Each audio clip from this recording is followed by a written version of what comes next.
Perkenalkan, kami dari kelompok 8 akan memaparkan materi mengenai Income Statement and Related Information. Nah, sebelum masuk ke materi, izinkan saya memperkenalkan anggota kelompok kami. Yang pertama ada saya sendiri, Nadia Flencia Sitorus dengan MPM akhir 271. Kemudian ada Agnes Manugi Yulianti Simbolon dengan MPM akhir 321.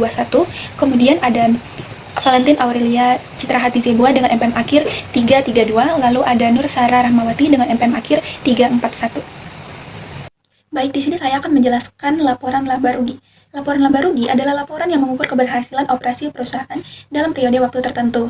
Nah, laporan ini sering juga disebut sebagai laporan pendapatan atau laporan penghasilan. Laporan ini memberikan informasi kepada investor dan kreditor yang membantu memprediksi jumlah, waktu, dan ketidakpastian arus kas di masa mendatang. Nah, di sini terdapat kegunaan laporan laba rugi. Yang pertama yaitu evaluasi kinerja masa lalu perusahaan. Nah, jadi dapat memeriksa pendapatan dan pengeluaran, menunjukkan bagaimana kinerja perusahaan dan memungkinkan perbandingan dengan para pesaingnya. Yang kedua yaitu memberikan dasar untuk memprediksi kinerja di masa depan.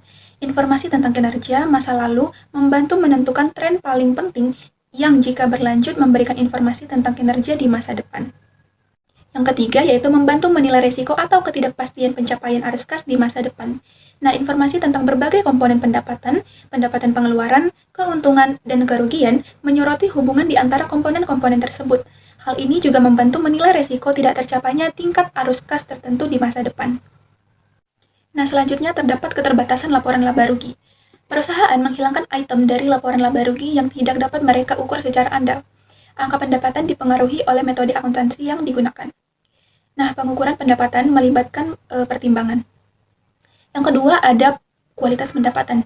Apa itu manajemen laba? Seringkali didefinisikan sebagai pengaturan waktu yang direncanakan untuk pendapatan, pengeluaran, keuntungan, dan kerugian untuk meratakan fluktuasi laba.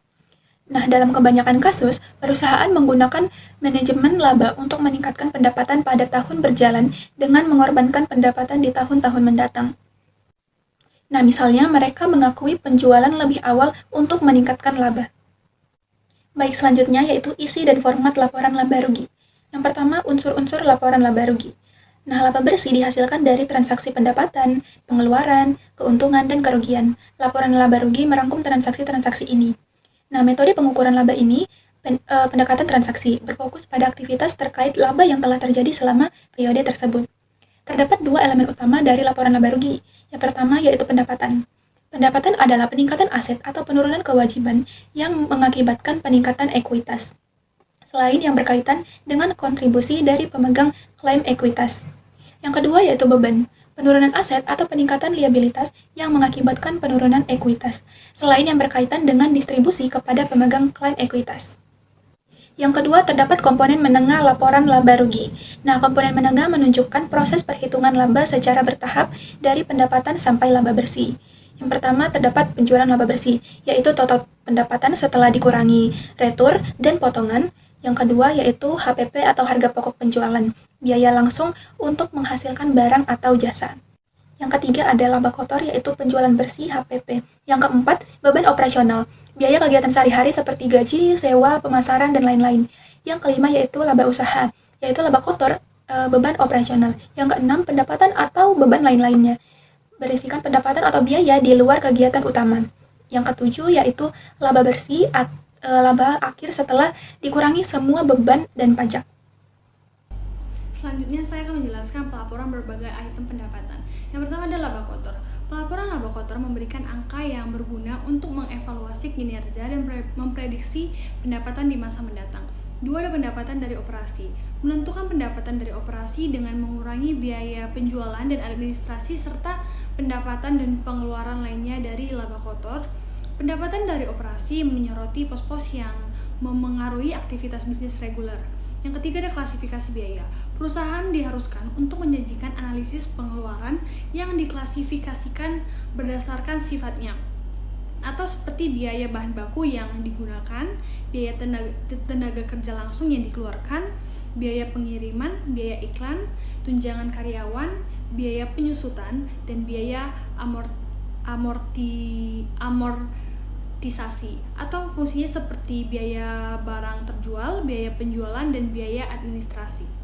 Selanjutnya saya akan menjelaskan keuntungan dan kerugian. Secara umum, IASB berpendapat bahwa baik pendapatan maupun pengeluaran, serta pendapatan dan pengeluaran lainnya harus dilaporkan sebagai bagian dari pendapatan dari operasi. Misalnya, tidak tepat untuk mengecualikan item yang jelas terkait dengan operasi, seperti penurunan nilai persediaan dan biaya restrukturisasi dan relokasi, karena terjadi secara tidak teratur atau jarang, atau jumlahnya tidak biasa. Demikian pula, tidak tepat untuk mengecualikan item dengan alasan bahwa item tersebut tidak melibatkan arus kas, seperti biaya depresiasi dan amortisasi. Namun, perusahaan dapat memberikan item baris tambahan, judul, dan subtotal ketika penyajian tersebut relevan untuk memahami kinerja keuangan entitas. Selanjutnya ada pendapatan sebelum pajak. Penghasilan menghitung pendapatan sebelum pajak, penghasilan dengan mengurangi beban bunga atau sering disebut sebagai biaya pembiayaan dari pendapatan operasional. Berdasarkan IFRS, perusahaan harus melaporkan biaya pembiayaan yang dalam laporan laba rugi. Nah, selanjutnya ada pendapatan bersih, yaitu dengan memotong pajak penghasilan dari penghasilan sebelum pajak untuk mendapatkan penghasilan bersih. Nah, pendapatan bersih ini mewakili pendapatan setelah mempertimbangkan semua pemasukan dan pengeluaran selama periode tersebut. Selanjutnya ada laba bersaham. Laba bersaham adalah laba bersih yang dikurangi dividen preferensi atau pendapatan yang tersedia untuk pemegang saham biasa, lalu dibagi dengan rata-rata tertimbang saham biasa yang beredar. Lalu selanjutnya ada operasi yang dihentikan. IASB mendefinisikan operasi yang dihentikan sebagai komponen dari suatu entitas yang telah dilepaskan atau diklasifikasikan sebagai aset yang akan dijual. Nah, selanjutnya ada alokasi pajak antar periode. Perusahaan akan melaporkan operasi yang dihentikan pada laporan laba rugi setelah dikurangi pajak. Pengalokasian pajak untuk pos ini disebut pengalokasian pajak intra periode, yaitu mengalokasikan dalam periode yang sama. Ini berkaitan dengan beban pajak penghasilan, kadang-kadang disebut dengan pajak periode fiskal untuk item-item spesifik yang menimbulkan jumlah tersebut. Lalu selanjutnya ada perubahan dalam prinsip akuntansi. Perubahan prinsip akuntansi meliputi perubahan metode penetapan harga persediaan dari FIFO ke biaya rata-rata atau perubahan dari prinsip akuntansi yang ada ke prinsip akuntansi baru. Lalu selanjutnya ada perubahan dalam estimasi akuntansi. Perubahan estimasi akuntansi merupakan hal yang melekat dalam proses akuntansi. Misalnya, perusahaan memperkirakan masa manfaat dan nilai sisa aset yang dapat disusutkan, piutang tak tertagih, keusahan persediaan, dan jumlah periode yang diharapkan dapat manfaat dari pengeluaran tertentu. Lalu selanjutnya ada alokasi pajak antar periode. Perusahaan mengoreksi kesalahan dengan membuat entry yang tepat dalam akun dan melaporkan koreksi tersebut dalam laporan keuangan. Koreksi kesalahan dilakukan sebagai penyesuaian periode sebelumnya, serupa dengan perubahan prinsip akuntansi. Perusahaan mencatat koreksi kesalahan pada tahun di mana kesalahan tersebut ditentukan. Selanjutnya ada laporan ekuitas terkait. 1. Laporan laba ditahan. Laporan bersih meningkatkan laba ditahan. Rugi bersih mengurangi laba ditahan. Baik dividen tunai maupun dividen saham mengurangi laba ditahan. Perubahan prinsip akuntansi atau secara umum dalam penyesuaian periode sebelumnya dapat meningkatkan atau mengurangi laba ditahan. Perusahaan membebankan atau mengkreditkan penyesuaian ini atau setelah dikurangi pajak ke saldo awal laba ditahan. Kedua, ada laporan laba rugi komprehensif. Perusahaan memasukkan pos-pos yang tidak tercantum dalam laporan laba rugi ke dalam ukuran yang disebut pendapatan komprehensif. Pendapatan komprehensif mencakup semua perubahan ekuitas selama suatu periode kecuali yang berasal dari investasi oleh pemilik dan didistribusi kepada pemilik. Yang ketiga ada laporan perubahan ekuitas. Selain laporan laba rugi komprehensif, perusahaan juga diharuskan untuk menyajikan laporan perubahan ekuitas.